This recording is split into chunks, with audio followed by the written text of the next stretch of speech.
as I sit here and I listen, and all the research I've ever done, and I can't say it's obviously a fraction of what you've done, but I know with like all the stuff that Kirk has forwarded me, Doug Parsley, like everything I read is so favorable. Yeah. That it's like one of these things like, how come this isn't standard procedure for everything? Right. Like if I'm an NFL team or, some GM or somebody brings me into an NFL team, having some form of hyperbaric chamber in the facility that immediately after games that guys go get into to reduce, inflammation with not only in the brain and all these, speed healing, that seems like a no-brainer. I mean, there's, like having Dr. Bueller on staff to fix, the AMED and, nutrition protocols and do some testing and this and like, all of a sudden figure out problems before they become something that prevents somebody from doing it, like being proactive. So everything that I've read, I'm like, this seems like a win-win in every way. And it's, I mean, obviously the investment in like the hardware is really the only initial investment. But once that, like you said, a monkey can operate it and oxygen's cheap, and this is low-hanging fruit. So I'm just amazed that like there aren't more people that are like, oh yeah, this is pretty good. Like this should be in every sports facility. Yeah. So drive that to the very end. If you drive it to the very end, it means, oh, well, why don't we just sleep in a hyperbaric oxygen chamber and do that thing that we said Michael Jackson was going to do? Well, because there's some bad effects that come with long-term oxygen exposure. I mean, your body sort of kind of shuts down its ability or need to produce this stuff that's getting the oxygen transport in there. Why? Because you're getting a lot of oxygen anyway. So it's like, are you ramping up your metabolism while you do it? Yes, you certainly are, but you can't do it long-term. The other problem is it's called pulmonary oxygen toxicity. So if you get exposed to a large dose of oxygen, unit pulmonary toxic dose, and it's over 825 of those unit pulmonary toxic doses, you have a 4% reduction in vital capacity. So that means like, yeah, it's 4% less. Okay, well, that's bad, but this is why you don't want to sleep in a hyperbaric oxygen chamber. So you need to go with somebody that knows what they're doing, that can put together these protocols, that can help you help yourself to get better. That's all you're doing. It's just another tool in your tool bag. And yeah, but I believe it's an infrastructure problem because these things, as you will find out here pretty soon, they're not lightweight. You know, 7,000 pounds. You're like, oh, I need a bigger forklift. Well, no, I was laughing when we were talking about it. I'm like, oh yeah, like no, it was funny as we were rapping about it because Doc Parsley like hit me up and he's like, hey, what about this? I'm like, dude, if we got an angle grinder and a welder, we can fucking and a little bit of sheet metal, we can fix anything. I saw Wile E. Coyote do it, man. Worked out okay for him. But yeah, I think it's the infrastructure problem that goes with it. It's like, this is a big monstrosity. And to move this around with the football teams as they fly from here to there and everybody's, I mean, you can't have them everywhere or they don't have them everywhere, but they have them in certain centers. So you got to kind of drag these things. And that's what we've done is we've put a couple of these right now in a bunch of tow behind trailers. And we're just looking to bring the mountain to Muhammad instead of the opposite way. I mean, I don't know what else to do. Could look like if there was a professional athlete, who's a current player right now, who's making, $10 million a year. Yep. Is it something where he could reach out and you could come build him and have, one in his house? Oh my goodness. Yeah. But we don't want to have it at his house because there's all kinds of regulations that go with this. Sure. And it's not something that's sustainable. I had a woman that was trying to do that. She wanted to do it at her house and it was like, ugh. Oh, and people are like, well, there's no evidence that it works. And I'm going to give you evidence that it works because off-track betting does not allow you to have your horse in a hyperbaric chamber the day before the race. So that says to me that this stuff works pretty freaking well. If the betting people go, no, that's an unfair competitive advantage, non-competitive advantage, I'm like, huh. Were people putting horses in hyperbaric chambers? Hell yeah. They are. I want to die and come back Anything. a racehorse. Dude. Yeah.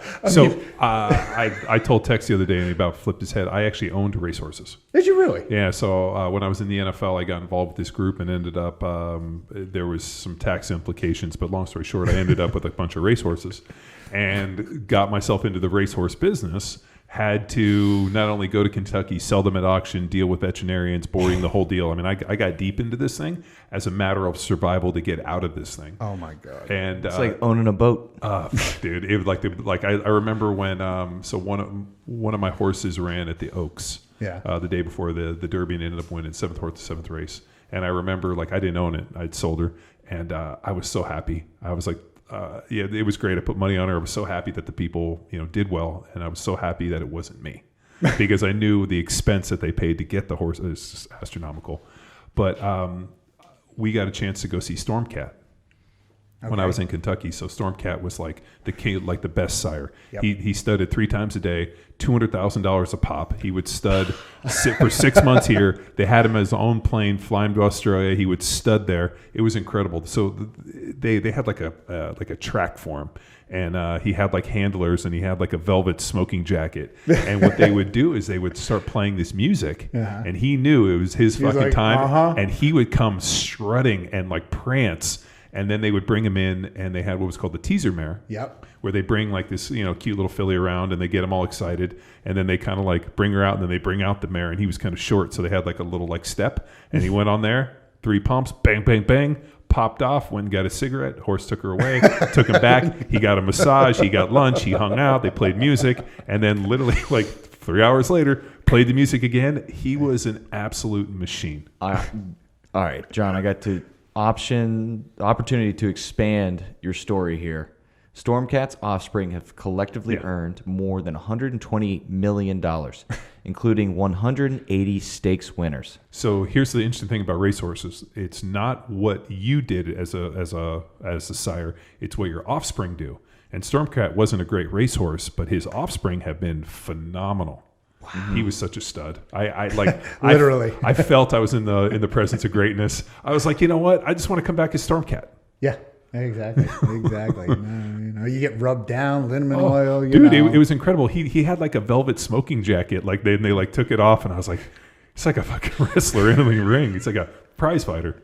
Stormcat has sired over 1,400 fowls, and his many foals. His many sons have been equally prolific in the breeding shed.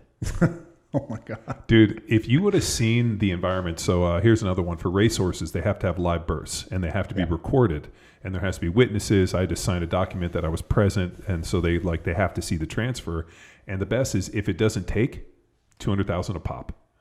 If the mare loses she doesn't get knocked up or something doesn't happen, and these people schedule this so far in advance, and they're hoping that like the mare is like ready. It's really interesting, man.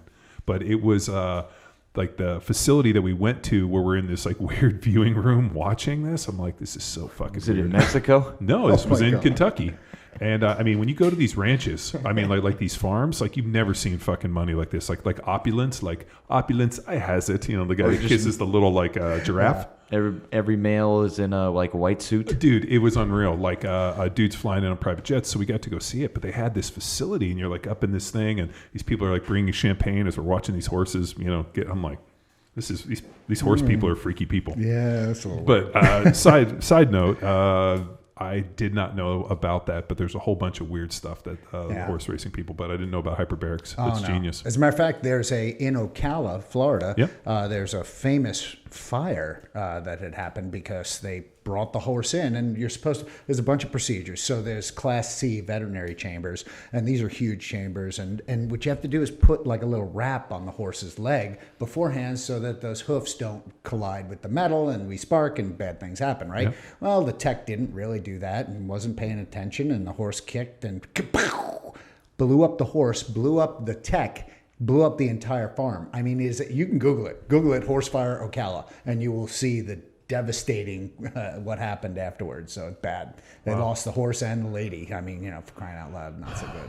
I wonder if obviously there's not as much control when you start working with animals in that way. I wonder what the effects that they saw within the horses, if they were, So from what I'm told, I don't breed horses. I don't do anything like that. From what I'm told, it's ridiculously different. It's ridiculously faster. I mean, this is why I don't understand why the professional athletes that are out there are not just clamoring towards this. I hope that we have some professional athletes. I'm obviously 10 years past my opportunity to implement this, but if you're listening, reach out. We'll get this shit on. Think it over. And there's a center by you, I guarantee you. And trust me, if you are who you are and you come knocking on somebody's door at 4 o'clock in the morning, they'll open up for you so that nobody can know that you're there or whatever. I mean, that's what I do in Tampa. I'm just saying. I'm going back. I'm a loaded freight train and I'm right on track. I'm smoking.